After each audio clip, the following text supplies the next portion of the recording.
breaking news. Oh, wow.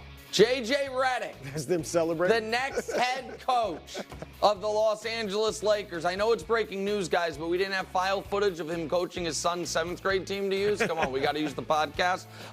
Brew, wow. Your reaction to the Los Angeles Lakers with 17 championships, I think 35 finals appearances, arguably the most valuable team in the NBA, inarguably actually, arguably the greatest team in NBA history, deciding JJ Redick should be their next head coach. Look, I mentioned it yesterday. I think they should have looked at Monty Williams. Now, and I heard, and other people talked about it and were like, well, the timing, if it was a little different. Why? You waited this long. Look, you'd like to have a coach before the draft. But it is this draft pick for the Lakers, it's not like essential that you had a head coach in place. They tried to hire Monty a few years ago. He said went to Phoenix. I know it didn't work out in Dallas or in also, Detroit. Are we to believe JJ's been scouting the draft? Like a heavy? Right. Like, I mean, it's just right. I don't think that matters. He's going to give a little input, and that'll be that. Anthony Davis had a great relationship with Monty Williams when he was in New Orleans. Of course. And was upset when they fired him, had a great relationship with his family, said he cared more about the players as people than play. Like, really liked Monty. I think that, again, at least interview him. Consider it. See what he would do with the team before you go out and make this hire.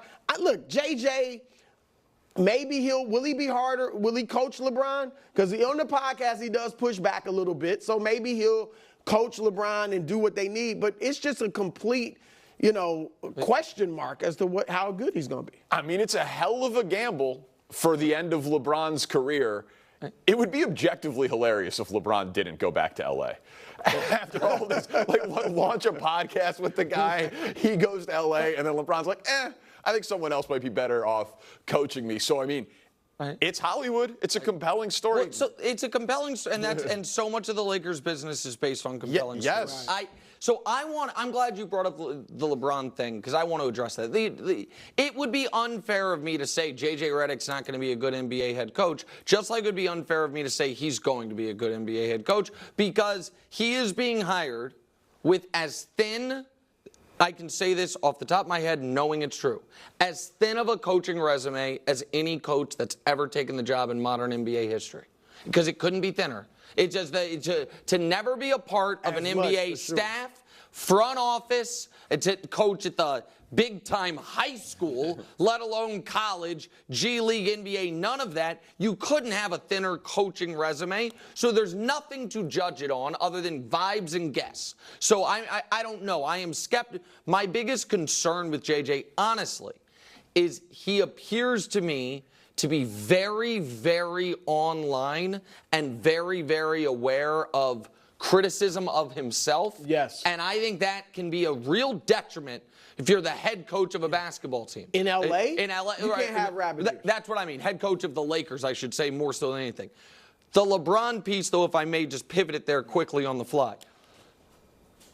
Just because you want to do a podcast with a guy is not, to me, evidence you want him to be your head coach.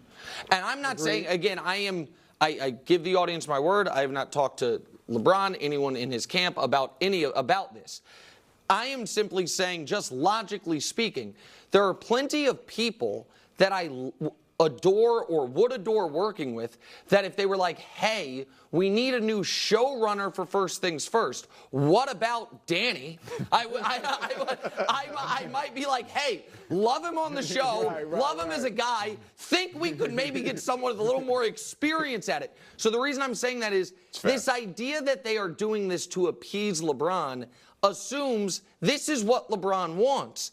And the one piece of info we do have definitively is when they were interviewing Dan Hurley, LeBron reached out to Dan to tell him he would have his support and his buy-in if he were there, if he stays. Hold on, though. Yeah. And I think he'll stay. Right. I mean, you're right. It's not a guarantee that LeBron wants the guy that he hosts a podcast with to be his head coach.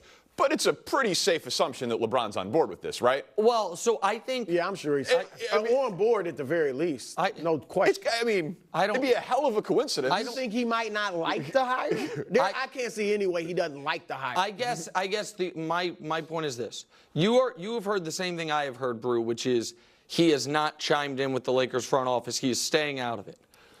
We know he endorsed to the other guy another guy. So if I was really hoping someone was going to get a job and then someone else that I don't have a long-standing relationship with is interviewing for that job, I might not submarine the guy's chances, but I wouldn't call him and give him a vote of confidence if I was super stoked about the other person. Yeah. So again, this is, I'm being totally candid. It's pure speculation. But I just think people are assuming because Bron likes JJ doing the podcast with him that he likes the idea of having to play for him. I don't know if that is or isn't true. But I think that is a fair assumption or a logical assumption for people to make. And I agree with you. We've talked to people that I don't think LeBron had anything to do with this hire. But it is logical for people to assume that he's the greatest player in the franchise and he's had say in franchises before and he's doing a podcast with the guy. So I don't think people are can blame people for jumping to that conclusion. I will say this, too. Most of the players who have coached without any experience were either kind of removed from the era in which they played. Pat Riley, I know he was like an assistant, but Steve Kerr, who worked with the Suns and ran their front office but hadn't coached. Mark Jackson. He was removed. Right. Or the second thing I was going to say, or they were more respected players. And JJ was a solid player. He was respected in that regard. Mark Jackson was not a star. He's an all-star, but he was darn at one point. Yeah, I think he made one Yeah, all-star that's what team. I mean, yeah. But he was Jason highly Kidd. respected as a top, that tier player. And Ty Lue, though, was an assistant for a while. Yep. So I'm saying guys that went straight to head coaching, Gotcha, Larry Bird. Obviously, you respect Larry Bird. Steve Magic, And even though Magic didn't do well. Nash didn't do well, but he had people's respect. Isaiah Thomas, who had worked for franchises, obviously, but he was a guy, he's a legend. So I think the questions, JJ was just playing 3 years ago. Right. And a lot of these guys remember taking him to the hole, being able to play better than him. And so I wonder if that could be something he has to overcome as well. I'm sure we'll have more on this in a bit, but we're going to step aside for a moment. Coming up next, will Caleb Williams